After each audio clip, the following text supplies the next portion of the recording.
Turime originalų imtuvą Beninka, kuris dirba su kintamo kodo Beninka pulteliais. Šie pulteliai gali dirbti tiek šifruoto kodo ARC sistemoje, tiek kintamo kodo senojoje Beninka sistemoje. Tai šis imtuvas dirba būtent senojoje sistemoje ir paspaudus mygtuką užsidega žalias LED.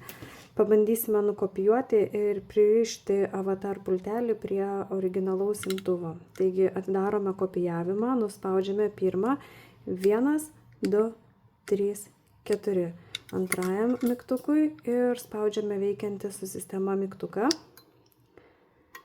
LED pradeda mirksėti greitai, išsaugome. Jeigu pastebėjote, trumpam užsidegė A raudona lemputė, tai reiškia, kad galimas distancinis pririšimas, neatidarant pačios imtuvo dėžutės.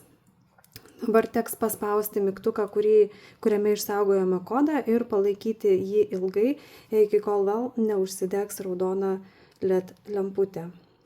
Laikome.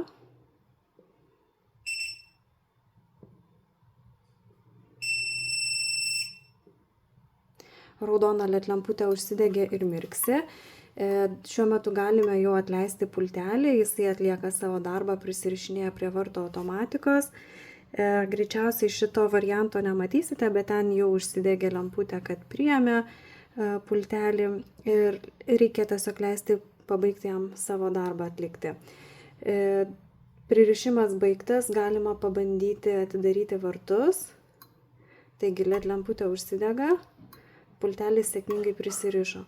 Jeigu turite kelis kitus pultelius, galite irgi pabandyti atlikti kopijavimą ir pririšimą.